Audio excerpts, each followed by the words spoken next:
This year hasn't been good to many of us. The creatives are no exception to this. In most markets, the workload just piled up and became heavy as ever, but the budgets became smaller. It doesn't take much to figure the inevitable. Downsizing will happen. While parts of the world have gone back to work, most of us are still in a lockdown mode. Lockdown, however, it's been a moment of realization to all of us, for us many creatives. There are some positive ones, the discovery of home and family. If you think about it, you spend most of your year at the office more than with your family, right? But for some of us, this whole work from home situation solved all our guilty feelings of not spending enough time with our loved ones. For the first time, we get to eat together during meal times, which is quite rare, right? And then this is the discovery of me time. No need to rush out of the to go to the office. Actually, this led to no shower, being in pajamas the whole day, eating delivery food kind of lifestyle for most of us. Finding that discipline for time management has been quite a challenge. The temptation to procrastinate is strong, and then the panic to deliver torments us. Me time sometimes mean endless hours of Netflix and playing video games. Suddenly, the me time you desperately craved for or longed for made you feel lonely and quite isolated. You'll feel that the work pressure without the feeling of team support. You get this limited inspiration and you feel boxed in and claustrophobic. Work from home became work for myself. Seeing all the gloomy news around us makes one think, how can we survive? But worrying about this won't do us any good. We should start an action plan.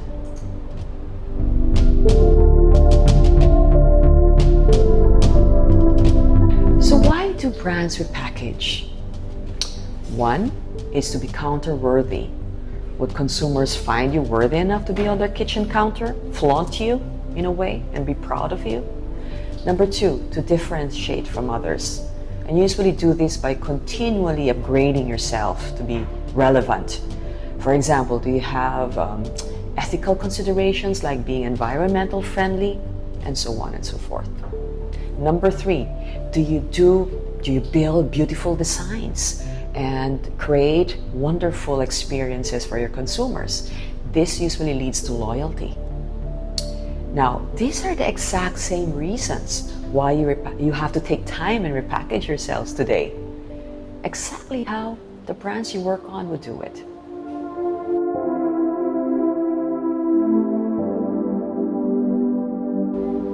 How are you as a creative? Rate your skills, but be honest with yourself. Have you lost that spark? Do you still attend trainings to update yourself? How's your writing, your art direction, your digital knowledge? Is it so 10 years ago? Are you tired? Are you always looking for the easy way out? You know very well that's the fastest way to mediocrity, right? When was the last time you were given a real big opportunity or a real great project? Are your ideas so-so? Okay, but not so great? There are telltale signs, you know. Do clients look for you? Do account heads seek you out? Are creatives excited to be in your team? Creatives would always tell themselves they're doing good in whatever they do. But when was the last time you've enrolled in some online courses or listened to some smart podcasts or asked guidance from some senior or colleague?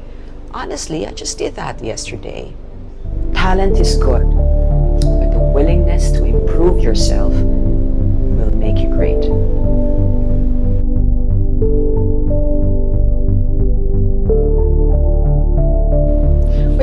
have the passion and the will to push despite challenges, bounce back 100 times after disapprovals, rejections, and criticisms. Don't be the first to back out or resort to what's easy. You see, resilience, thank God, isn't inborn. It is a power that you can strengthen within yourself. When working on a campaign, I digest the brief 100%. Then I work on it, and it happens after working so hard on it, naturally gets killed over and over again. Sometimes it takes a while for me to recover, but I push my brain to reboot, put aside all the negative thoughts and rest it a bit. Don't force it to think about the brief again. Watch a movie, bake some brownies, or make some gin and tonic on the side. Then let it look for new inspirations, and then create again. Most often than not, the new campaign you think of is a lot better than the first one. In fact, you tend to forget the first campaign right away.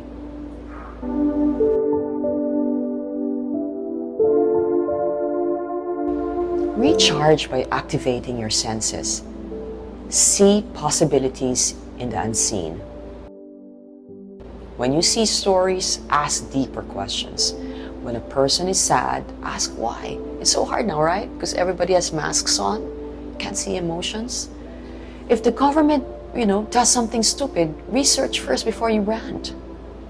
When you see amazing things out there, ask how they do that. Don't just accept what you see. Look beyond it. There are bigger stories, possibilities out there in everything you see, but it's usually hidden, and therefore you have to dig deeper. Now learn to listen. Take off those AirPods once in a while. Listen to your inner selves, our gut, that listen to others. When I say that, really listen without thinking of what to say next. Absorb the thought, the message. The more you listen, the more you learn. The more you will appreciate the different aspects of humanity.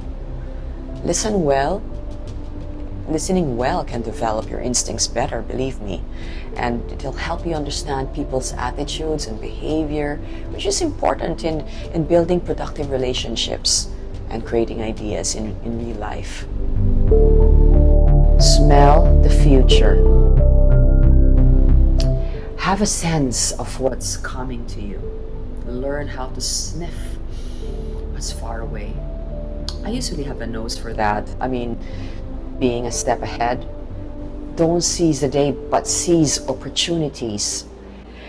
When Steve Jobs was asked if he would put the iPad into a focus group, he said something about, it's really hard to design products by focus groups, right? A lot of times people don't know what they want, and until you show them. So when you have an eye for possibilities, listen to your instincts, you'll smell what's coming. You also have to develop this way of smelling what you're really good at. Are there any hidden talents out there? Maybe you need to really train yourself differently. Maybe you're good at something you've never thought of before. This is the time to look for that.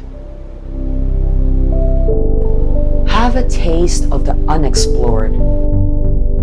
After sniffing what you need, this is where you need to go. Take away all the fear, dive right into it. Be unsafe, try new things. The way for me is I usually attend so many webinars today, and at first, would I be interested in this? Would I be interested in that? I just dive into it, and then you'll find out. But don't stop yourself. That's the worst thing you can do. Explore what you haven't done before. If you can keep on doing the same thing over and over again, you don't grow and learn. So in the course of history, great painters went through all these different techniques and mediums, right, to diversify. It's okay to make mistakes or to fail. This is the best teacher in life. So go out there, find out, where are you really good at? Or where is your second life in creativity? Touch hearts. Genuine compassion is one thing that can't be taught or learned overnight. Whenever we share our talent, our time, our energy selflessly for others, it naturally softens our hearts. An idea made from the heart is conceptualized with genuine concern and motivation. And usually, it is so powerful that it convinces or in the target market to feel and not just to think. It is the greatest way to persuade and influence people.